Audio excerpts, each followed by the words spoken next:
गुरु सदानंद के मन की व्यथा शांत करना महादेव। दीदी, दीदी सुनो। मैं पूजा कर रही हूँ उर्मिला। दीदी, आचार्य सदानंद गौतम ऋषि के आश्रम से लौट आए हैं। कहाँ है वो? दशरथ नंदन भी आए उनके साथ? वो तो पता नहीं, कदाचित साथ हो। गुरुदेव तो आते ही राजसभा में चले गए थे पिताश्री से भेंट करने के लिए।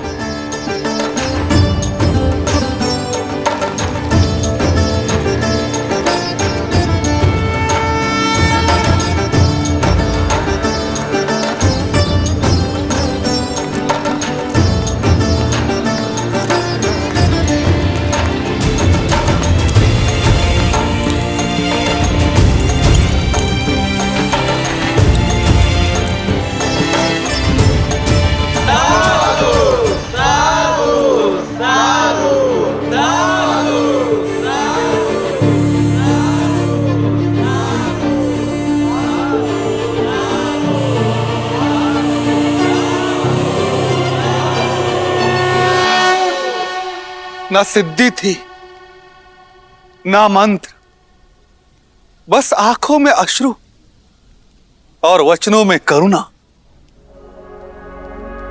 राजन, उसका बखान मैं अपने शब्दों में नहीं कर पाऊंगा।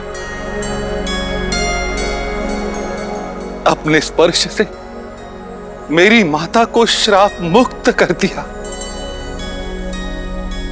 और मुझे बिना स्पर्श के इस अभिशाप से कि मैं एक चरित्रहीन का पुत्र हूं,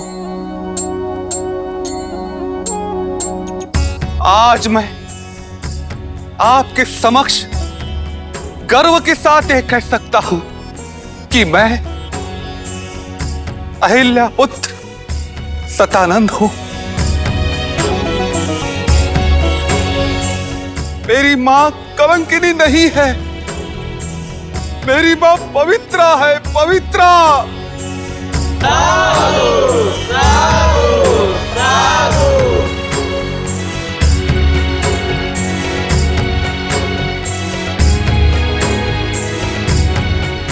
पुत्री सीता, तुमने उचित कहा था, महादेव ने मार्ग दे दिया। अब तुम्हारे इस गुरु को शांति की खोज के लिए कहीं और जाने की कोई आवश्यकता नहीं। इस समस्त संसार में वस्तु, संपत्ति, शक्ति का कोई मोल नहीं है। मोल है तो केवल राम नाम का। राम नाम सत्य है, राम नाम सत्य है, राम नाम ही सत्य है, राम नाम ही सत्य है, राम नाम ही सत्य है, राम नाम ही सत्य है। गुरुवर, ऐसे धीर के तो हम भी दर्शन करना चाहेंगे। ऋषि विश्वामित्र मिथिला के इतने निकट हैं, तो आप उन्हें न्योता दे दे ताकि हम उनकी सेवा कर पाते, और सेवा के साथ साथ हमें दशरथ नंदन के भी दर्शन हो जाते।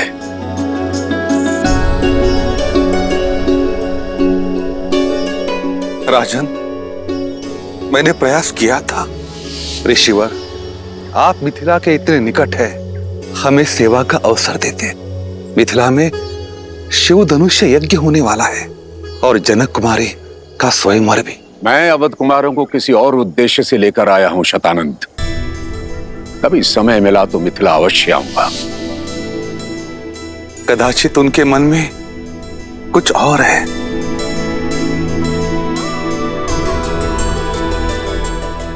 जैसी महादेव की नियति। यदि महादेव चाहेंगे तो ऋषि विश्वामित्र भी हमें दर्शन देंगे और दशरथ नंदन राम भी। अवश्य महाराज। ये क्या? विश्वामित्र तो ब्रह्म ऋषि हैं। वे जानते हैं कि सीता केवल राम की ही होनी है। फिर विश्वामित्र ने मिथिला जाना अस्वीकार क्यों कर दिया? कदाचित इसलिए क्योंकि वो ब्रह्म ऋषि हैं। कदाचित इसलिए कि वह उस क्षण की प्रतीक्षा कर रहे थे जब यह निर्विवाद रूप से सिद्ध हो जाए कि श्री राम से श्रेष्ठ और कोई नहीं। कदाचित इसलिए भी क्योंकि अभी किसी और के मिथिला पहुंचने का समय हुआ है।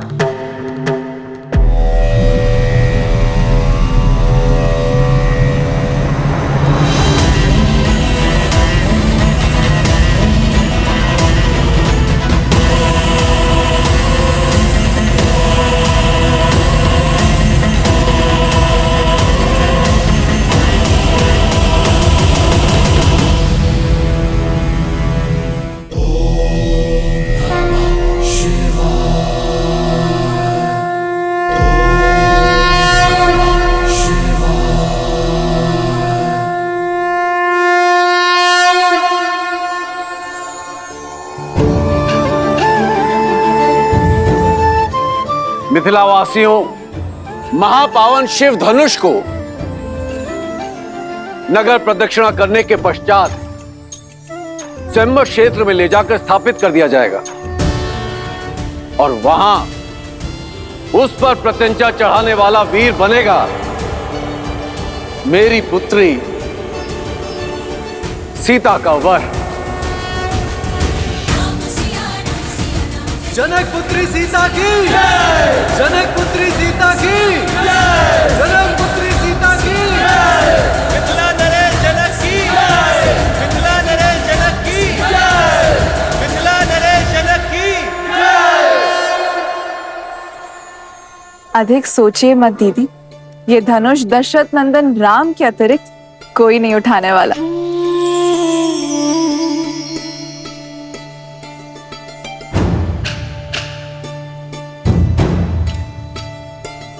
अनुष्ठान प्रारंभ करो।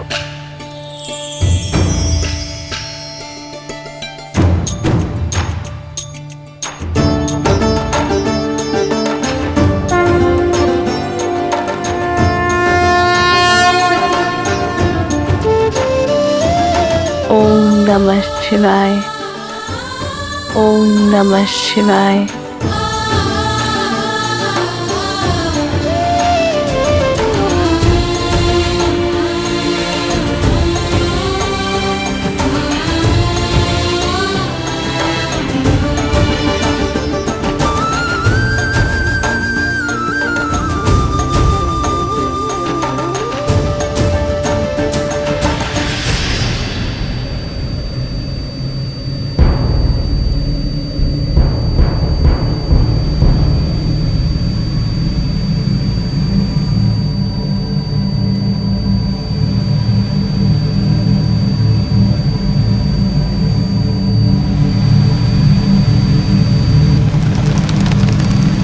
पुष्प विमान अर्थात रावण यहाँ आया। रावण, दशानन, दुष्ट राक्षसों का राजा यहाँ?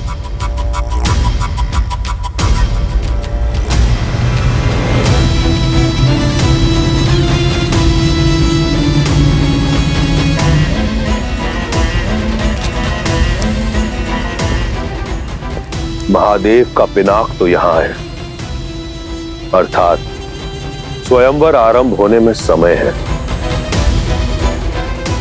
पुष्पाक,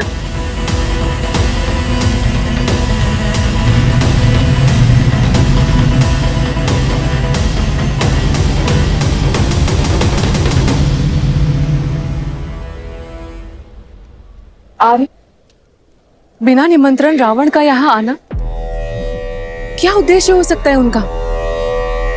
वो दशानन है, उन्हें निमंत्रण की आवश्यकता नहीं पड़ती और नीति और नियम के अनुसार भी हम उन्हें इस स्वयंवर में भाग लेने से रोक नहीं सकते।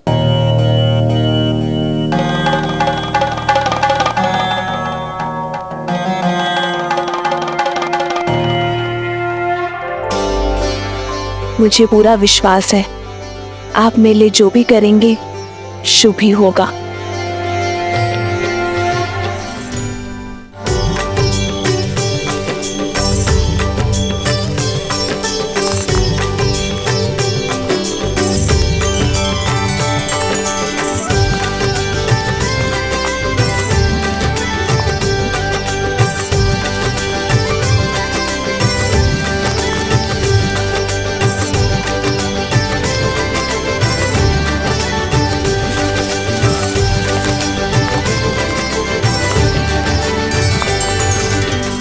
आज भूख प्यास और थकान नहीं हुई लक्ष्मण?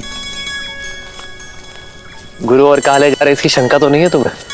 आज मैं शंकित नहीं हूं भाई, अभी तो दृढ़ता से तत्पर हूं, क्योंकि मैं जान चुका हूं कि गुरुदेव हमें जहां भी ले जा रहे होंगे किसी कारण से ही ले जा रहे होंगे।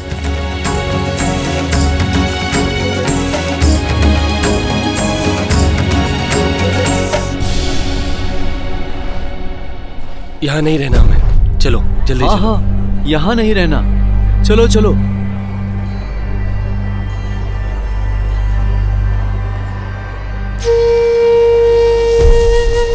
भैया सुनिए, आप सभी इतने चिंतित और भयभीत होकर जा कहाँ रहे? मत पूछो, बस यहाँ नहीं रहना हमें,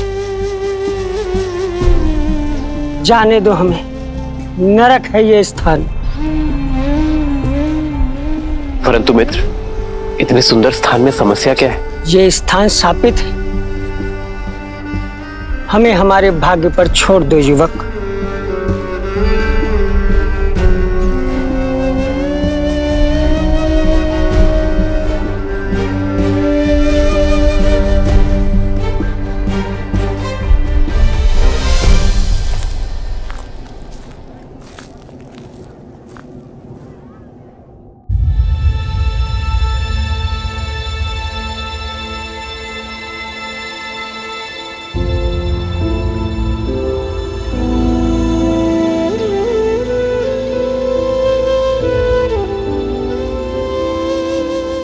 वो झील देख रहे हैं ना, कृष्ण झील।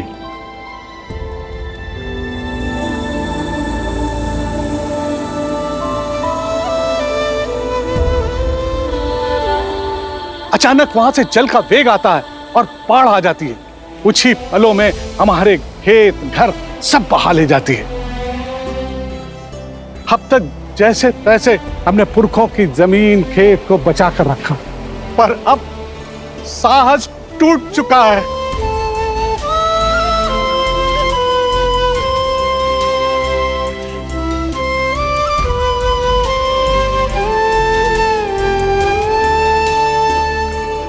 समाधान भागने में नहीं, साधने में है।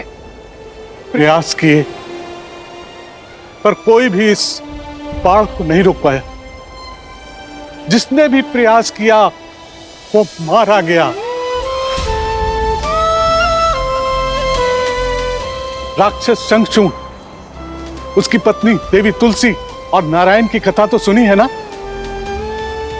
वो झील साधारण नहीं है, देवी तुलसी के मन की पीड़ा से भरी हुई है। नारायण ने शंखचूड़ के छल से प्राण ले लिए और देवी तुलसी ने उसी पीड़ा में उन्हें शालिग्राम बनने का शाप दे दिया।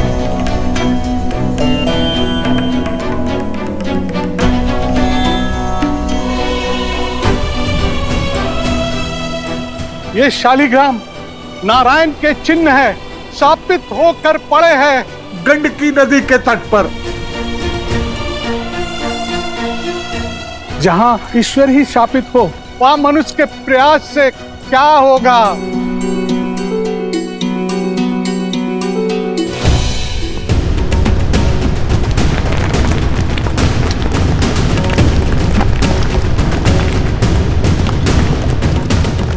भागो भागो, सब लोग वहां से भागो, शीघ्र ऊंचे स्थान पर जाओ।